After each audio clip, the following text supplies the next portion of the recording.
So last week, I talked about the DNC debate, and I expressed disappointment at the fact that not a single DNC chair candidate would admit that the 2016 primaries were unfair to Bernie Sanders.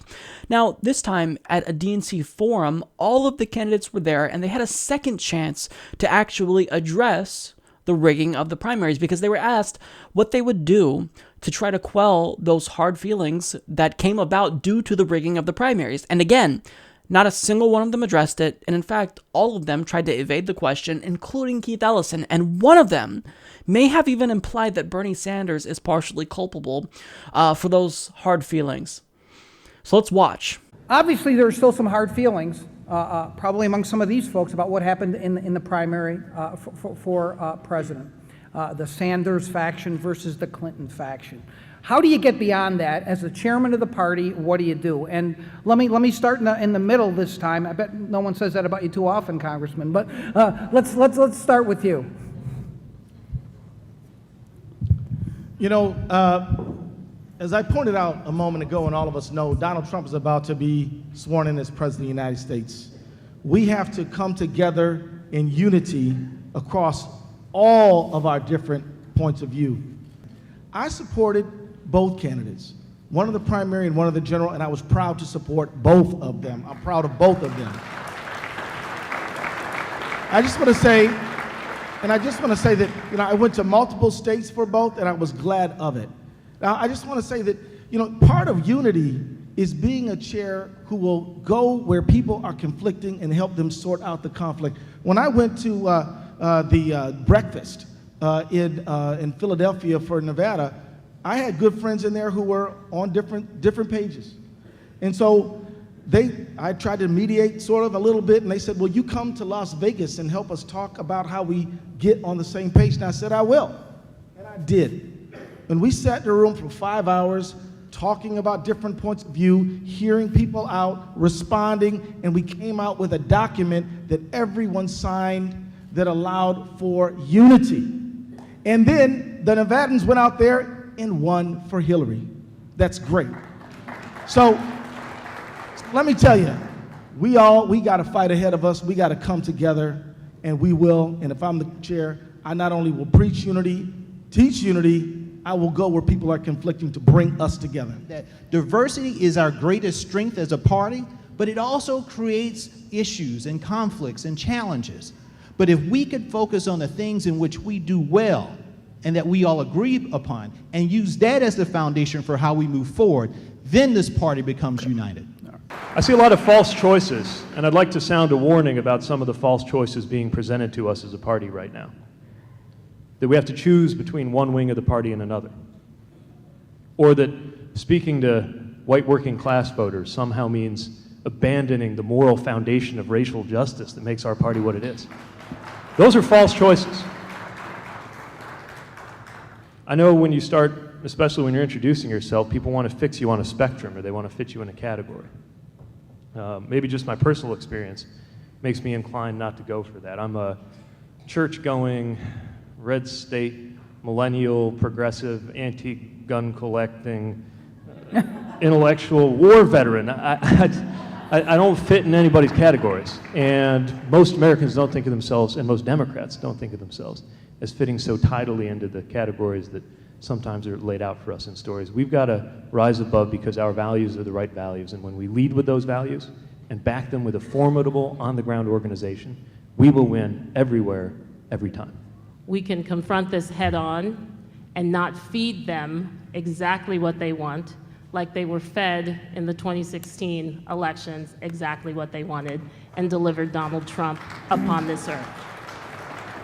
But to get to UNITY, we also have to have real conversations, real engagement, a real discussion about the common values, the shared values we have between people who are on one side of this perceived divide and on the other side. Now, when Bernie Sanders wanted to run for president, Secretary of State in New Hampshire in the spring of 2015 said, no, he's not a Democrat. I said, yes, he is. He said, no, he's not. I went to the Ballot Law Commission, got him put on the ballot, and when he filed in the New Hampshire primary, I went with him.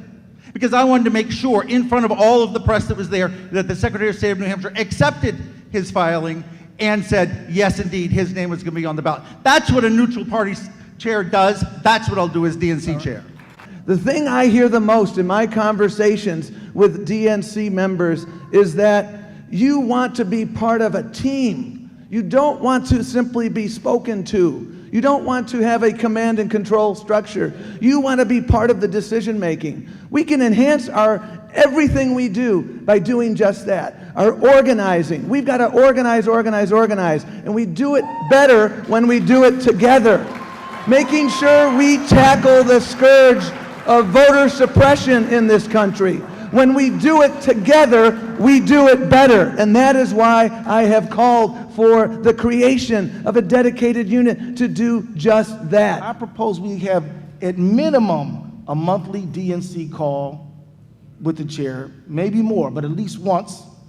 At minimum, a regional call, and at a month, and at minimum, a live stream where we talk directly to the Democratic base. But I want to say I'm impressed with much of what my colleagues have said. All right, so let's get to their answers. Keith Ellison just straight up evaded the question and called for unity. Okay, not going to be unity, Keith.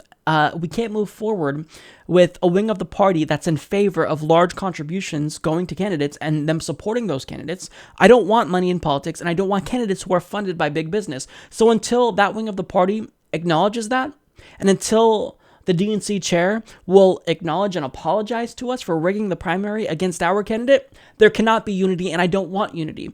And then we had Jamie Harrison, who said we need to focus on things we do well and move forward that way. I don't know what that means, but, you know, terrible answer. And Pete Buttigieg, he said the same thing as he said last time. He said, we're really being given this false choice that, you know, if one of us wins over the other, that one wing of the party wins over the other, and that there's a winner and there's a loser, and this isn't a zero-sum game. That's a false choice. Buddy, you said that last week. We're still not buying it. So I don't like his answer either.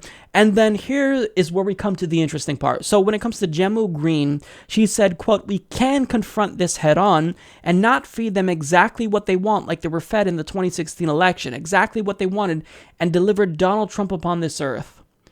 So let's kind of dissect what she's saying here, because to me, I don't know if I'm reading too much into this, it sounds like she's blaming Bernie Sanders for Donald Trump, because one of the common critiques about Bernie Sanders is that his supporters were too idealistic, and that Bernie Sanders was too idealistic, and that he was telling us everything that we wanted to hear, and that he was overpromising and would inevitably underdeliver. We can confront this head on and not feed them exactly what they want, like they were fed in the 2016 elections exactly what they wanted.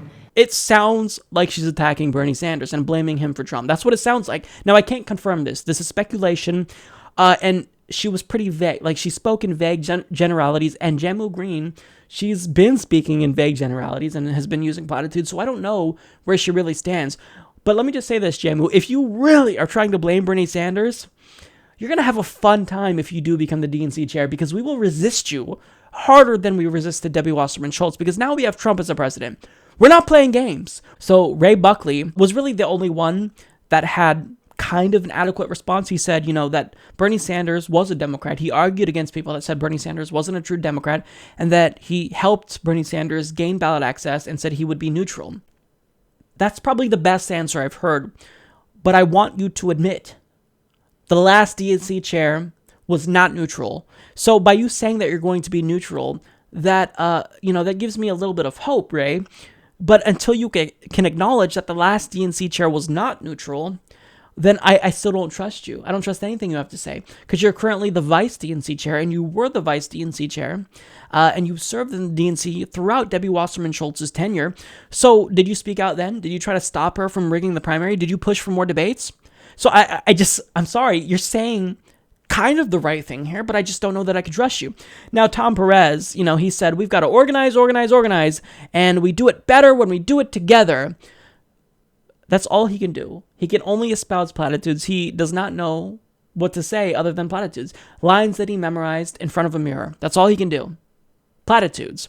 And it sounds like he literally borrowed a campaign slogan from Hillary Clinton.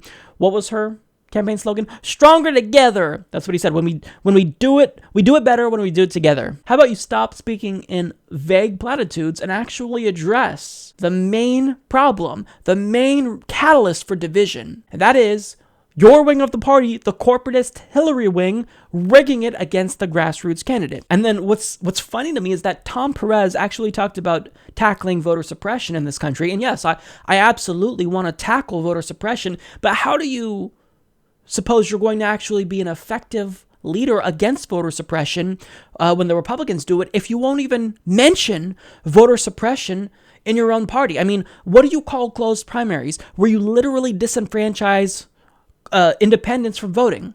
That's a form of voter suppression, but you were silent on that because closed primaries helped Hillary Clinton. So it seems like you actually like voter suppression when Democrats do it. You just don't like voter suppression when Republicans do it. So you're a hypocrite, Tom Perez. So don't talk to me about voter suppression until you actually move to address the voter suppression that's going on in your own party.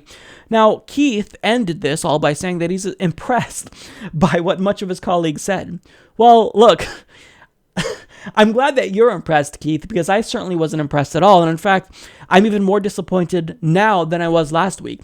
You guys have had now 2 opportunities to address and potentially apologize for the rigging of the last DNC chair, and all you did was evade the question and call for unity and say that, this is a false choice between the Bernie wing and the Hillary wing. We're not divided. We need to be unity, and we do it better when we do it together. That means nothing to me. As someone who was defrauded, who donated to a candidate who was running in an inherently unfair primary, that's not sufficient. That's not what I wanted to hear. Here's how you answer the question. Here's what you do if you really want to be the DNC chair and you want to heal the wounds that's within the party right now. You say, look, if you're a Bernie Sanders supporter, you were wronged and we owe you right now. So I don't expect you to trust me. I expect to prove to you that I'm going to be a neutral chair, a chair who's going to fight for you and not the donors to the Democratic Party, because you guys are the heart and soul of the Democratic Party.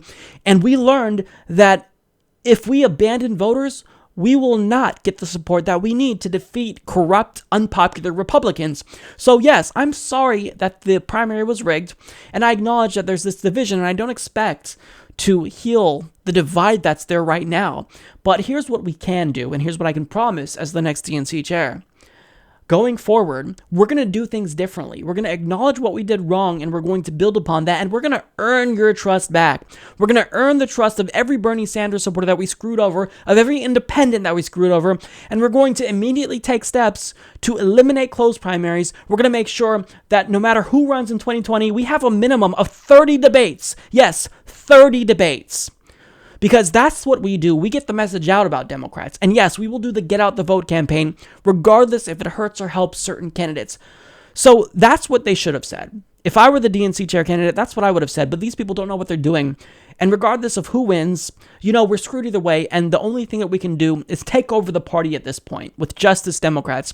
Now, am I still rooting for Keith Ellison? Yes, because if Keith Ellison doesn't win, then we get a lobbyist like Tom Perez. And I'd rather have someone who's a fall-in-line Democrat like Keith Ellison over a lobbyist like Tom Perez.